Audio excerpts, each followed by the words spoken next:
Bernoilli trials, type 3, kth success on the nth trial. So what this stands for, kth success on the nth trial, is that we might have the 10th success on the 15th trial. So in other words, if we were flipping a coin 15 times, we're looking for how many, or what's the probability of getting the 13th head on the 15th trial. So the 13th success would be your K, and the 15th trial would be your N. So here in this case, we're given a card is drawn at random from a normal deck of cards. So we have to remember that a normal deck of cards is 52 cards.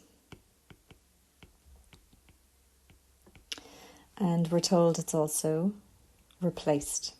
And that's really important because it has to be independent events in order for it to be a Bernoulli trial, and therefore for allowing us to use our binomial distribution formula. So the outcome of one cannot affect the outcome of the other, and if the card was not replaced, then it would actually affect the outcome of the next card being chosen. So therefore it wouldn't be independent. So the fact that it is replaced means that we can use our Bernoulli trials here, that this is an actual Bernoulli trial. The process is repeated, and we're told that we repeat it until we find the third diamond. And we have to find the probability that the third diamond is found when the 10th card is drawn.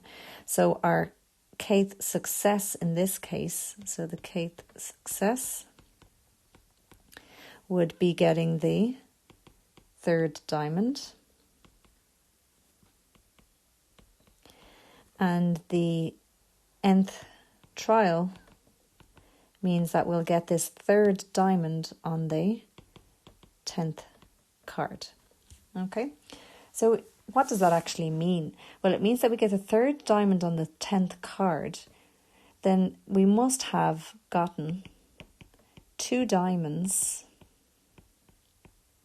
appearing somewhere in the first 9 cards. So we have 2 diamonds found in the, or not found, I should say, 2 diamonds picked in the first 9 cards.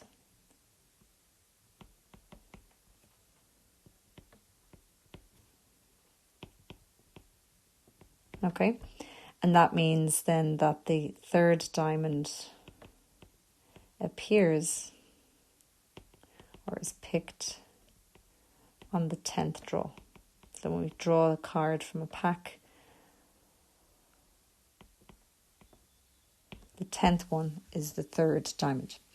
So to set that up, then we need to look at this as 2 separate things happening. Okay, so our number of trials will actually be 9 trials, because we're getting the number of successes is 2 diamonds in the first 9 cards. Our probability of success is getting a diamond. Well, how many diamonds do we have in a pack of 52? Well, we have 13, or 1 in 4, because we have 4 suits. And Q then is the probability of failure. And what's considered failure here? Well, failure would be considered not getting a diamond. So getting a diamond is our success, and not a diamond is our failure. Okay, so again, our formula for these Bernoulli trials for a binomial distribution is n choose or, p to the power of or, and q to the power of n minus or. So that's the probability of success will equal that formula. So therefore, setting this up, what we're going to have is n choose or, so that's 9 choose 2, p is a quarter to the power of or, which is 2, times q, which is 3/4, to the power of n minus or. So n is our 9 and or is our 2. That's p, that's q, that's or. So n minus or then is going to be 9 minus 2, in other words, 7. But that's only the first 9 cards. So this is the first 9 cards. And we're going to get 2 diamonds. So that means that and, meaning multiply, the third diamond appears on the 10th card. Well, the probability of getting a diamond, we said was a quarter. So in other words, this is the 10th card. So we have success on the 10th. We know that for a fact. So therefore the probability of success is just a quarter. So we have 2 successes in the first 9 cards. So we use our binomial distribution for that. And then the and means we multiply. We have a diamond on the 10th.